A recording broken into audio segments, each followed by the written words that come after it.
Hello दोस्तों, good morning. मैं doctor Harinder पाल बड़ी दुखी हृदय से ये आज का वीडियो मैं पंजाबी के हमारे एक नामवर गायक राजवीर जवंदा जी जो छोड़ के चले गए हैं उनको डेडिकेट करता हूँ। बहुत ही होनहार हमारे पंजाब के गायक जिनको पूरा पंजाब क्या पूरे वर्ल्ड में बसने वाले पंजाबी और बहुत से और लोग प्यार करते थे, उस सबको रुला के हमें एक एक्सीडेंट के चलते इंजरी होने की वजह से छोड़ के चले गए हैं। अब उनके जाने के बाद बहुत सी क्यास रही हैं, बहुत सी बातें सोशल मीडिया पे चल रही हैं। अब सवाल ये पैदा होता है कि एक्सीडेंट होने के बाद क्या उनकी डेथ इमीडिएटली हो गई थी, या एक हफ्ते के बाद हुई, या 15 दिन के बाद हुई। इसका जो जवाब है मैं देने जा रहा हूँ इस वीडियो में। तो इस वीडियो को एंड तक पूरा ध्यान से देखना, सुनना। इसमें बहुत सी इन्फॉर्मेशन नॉलेज आपको देने जा रहा हूँ ताकि आने वाले टाइम में किसी और ऐसी इंजरी भगवान करे ना हो, लेकिन अगर होती है तो उसमें हम क्या कर सकते हैं, क्या फर्स्ट एड इमीडिएटली हम दे सकते हैं, ऐसा कुछ हम डिस्कस करने जा रहे हैं। तो अब बात करते हैं, आज से 10,000 साल पहले महर्षि सुश्रुत हुए हैं जो प्लास्टिक सर्जरी करते थे। उनको प्लास्टिक सर्जरी का जनक कहा जाता है। वो क्या किसी का कान काट के लगा दिया, किसी का कुछ कर दिया, ऐसे सर्जरी बॉडी में से पार्ट को काट के दूसरे ऑर्गन को रिपेयर करते थे। तो क्या होता था, सर्जरी तो वो ठीक कर देते थे। कई बार क्या होता था कि किसी पेशेंट की सर्जरी तो ठीक ही, लेकिन पता चला उसको 2-4 दिन के बाद पैरालाइज्ड हो गया, जहाँ उसकी डेथ हो गई, या कुछ और दिक्कत आ गई। तो उन्होंने इस पर सर्च की, तो सर्च करने के बाद ऐसे 107 पॉइंट जो थे उन्होंने बॉडी में ढूंढे, निकाले, जिनको मर्म स्थान कहते हैं। ये मर्म स्थान हमारे मसल्स में, बोन्स में, लिगामेंट में, टिश्यूज़ में अलग अलग जगह पे हैं जिनमें प्राण ऊर्जा होती है। तो इन पे अगर आघात होता है तो डेथ भी हो सकती है, या कोई क्रोनिक इंजरी हो जाती है, या परमानेंट इंजरी हो जाती है। तो फिर उन्होंने इसके बारे में बताया। अब ये है 107 पॉइंट में से अलग अलग कैटेगरी के मर्म हैं, मर्म स्थान हैं जो हमारे शरीर में स्थित हैं। अब बात करें तो इनको हम 5 कैटेगरी में डिवाइड करते हैं। पहले जो आता है साध्या प्राणहर मर्म होते हैं, इनकी संख्या 19 होती है, 19।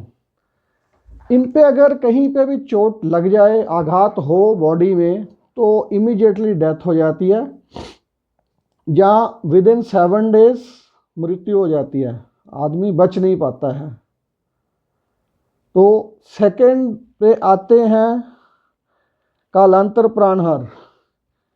इसमें क्रोनिक इंजरी होती है, इसमें 15-20 दिन या 1 महीने के अंदर अंदर आदमी उतने टाइम तक थोड़ा जिंदा रह सकता है, लेकिन वो भी बच नहीं पाता है, उसकी डेथ हो जाती है। सेकंड कैटेगरी में आते हैं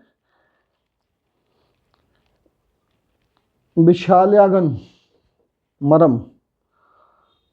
इसमें ये होता है जैसे कोई चोट लग गई हमें, कोई ऑर्गन, कोई लोहे की रॉड है, कोई नाइफ है, कुछ और बॉडी में घुस गया, अगर उसी को इमीडिएटली निकाल देते हैं तो उससे डेथ हो जाती है। तो ऐसे केस में इमीडिएटली उस चीज़ को ना निकाल के हमें जल्दी से हॉस्पिटल लेके जाना चाहिए पेशेंट को। डॉक्टर्स जो होते हैं उनको तजर्बा होता है, एक्सपीरियंस होता है, पता होता है, तो वो उसको ठीक से तरीके से अपने तरीके से निकालने की कोशिश करेंगे तो पर्सन की जान को बचाया जा सकता है। फोर्थ जो कैटेगरी जो है हमारे पास, वो है वैकल्याकर प्राणहर। इसमें क्या होता है कि परमानेंट कोई इंजरी हो जाती है, से कोई उस मर्म पे अगर आघात किया, या सर्जरी कर रहे हैं, कोई और सर्जरी कर रहे हैं, लेकिन गलती से सर्जरी में उस मर्मा पॉइंट पे कुछ आघात हो गया, कट लग गया, कुछ और हो गया, तो ऐसे में क्या होता है, परमानेंट कोई इंजरी हो जाती है, कोई डिसेबिलिटी आ जाती है, सोच पर्सन पैरालाइज हो जाता है, या कोई और दिक्कत आ जाती है, कोई लेग काम करना बंद कर गई, कुछ ऑर्गन ने काम करना बंद कर दिया, बॉडी का कंट्रोल ख़त्म हो गया, ऐसी कोई इंजरी हो जाती है। तो इनमें से अब जो बात की हमने सादे प्राणहर मर्म, ये 19 होते हैं, ये जानलेवा होते हैं। इन पे इंजरी हो जाए तो आदमी बच नहीं पाता है, इमीडिएटली डेथ होती है, जहाँ विद इन 7 डेज उसकी डेथ हो जाती है। अब इसमें से कुछ मर्म हैं जो हम डिस्कस करेंगे यहाँ पे। पहले हम लेते हैं नाभि मर्म। नाभि मर्म जो होता है, हमारी जो नवल है इसमें सिचुएटेड होता है, जहाँ पे इसका स्थान होता है। तो जहाँ पे आघात होगा जोर से तो इमीडिएटली डेथ हो जाती है। अब रावण का जो वध हुआ था वो शायद ये नाभि मर्म पे आघात किया था राम जी ने, तो वो मृत्यु को प्राप्त हुआ था। उसके बाद अगर हम एग्जाम्पल लेते हैं कृष्ण जी की, तो ये होता तल हृदय मर्म। तल हृदय मर्म क्या होता है, हमारा जो पैर होता है ऊपरला हिस्सा, पैर के सेंटर में ये सिचुएटेड होता है, वहाँ पे इसका स्थान होता है। जहाँ पे इंजरी होती है तो इमीडिएटली डेथ हो जाती है। तीसरा हम लेते हैं स्थापनी मर्म। स्थापनी मर्म जो होता है वो हमारे ये माथे के बीच में, दोनों जो आईब्रो है इनके बीच में स्थित होता है।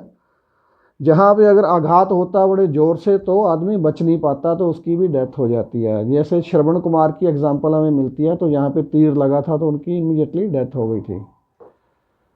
अब लोग कहेंगे आप इतिहास की बात करते हो, तो हम प्रेजेंट हिस्ट्री की बात कर लेते हैं। हमारे पास 2 लेटेस्ट एग्जाम्पल हैं। एक हमारे पंजाब के क्रिकेटर थे रमन लांबा, जो इंडिया की टीम में खेलते थे। अब ये एक हमारी आईब्रो होती है, इसका एंड होता है, और जो ईयर की कान की ऊपर अपर लोब है, इन दोनों के बीच में सेंटर में यहाँ पे मर्म स्थान होता है, जो होता है शंख मर्म। शंख मर्म के ऊपर जब चोट लगती है, जोर से आघात होता है, तो इमीडिएटली डेथ हो जाती है। तो रमन लांबा जी के शंख मर्म पे बॉल लगी थी, तो वो ग्राउंड में ही उनकी डेथ हो गई थी, बच नहीं पाए थे। सेकेंड एग्जाम्पल आती है मैथ्यू ह्यूज, ऑस्ट्रेलिया के क्रिकेटर थे। ये हमारे जो थ्रोट है और इसके बीच में एक कंठ मर्म होता है, उसका स्थान होता है। तो उनके यहाँ पे आके बॉल लगी थी, तो वो भी बच नहीं पाए, उनकी भी डेथ हो गई थी। तो ऐसे ही और सादे प्राणहर मर्म हैं। अब गुदा मर्म होता है। गुदा मर्म हमारे अनल पे होता है, वहाँ पे जोर से आघात होगा तो बच नहीं पाएगा। एक बस्ती मर्म होता है। बस्ती मर्म जो होता है उसका स्थान होता है हमारा यूरिनरी ब्लैडर होता है, उस जहाँ वहाँ पे उसका स्थान होता है। वहाँ पे जोर से चोट लगेगी तो भी पर्सन बच नहीं पाता है, उसकी इमीडिएटली डेथ हो जाती है, या विद इन वीक वो मृत्यु को प्राप्त हो जाता है। ऐसे और मर्म हैं, तो बहुत ज़्यादा डिटेल में तो जहाँ पे बात नहीं कर सकते हैं। लेकिन अब सवाल पैदा होता है, जो मैंने न्यूज़ चैनल पे वीडियो देखा, वहाँ पे आई विटनेस जो बोल रहा था, बता रहा था, जिसने आंखों देखा कि 2 सांड जो हैं सड़क पे लड़ रहे थे, तो राजवीर जवंदा का जो मोटरसाइकिल था आके बीच में लगा, वो गिर गया और सांड जो थे उसके ऊपर गिर गए। तो अब आपको जवाब ये मिल जाएगा आपके सवाल का कि डेथ कैसे हुई। अब ये हो सकता है आप कितने मर्म स्थान हैं, सिर्फ हेलमेट आपको नहीं बचा सकती है, आपकी बॉडी में और ऐसे मर्म स्थान हैं जहाँ पे प्राण ऊर्जा होती है। अब गुदा है, यूरिनरी ब्लैडर का स्थान हो गया, नवल का स्थान हो गया, कंठ मर्म हो गया, और 19 मर्म में से और मर्म हैं जो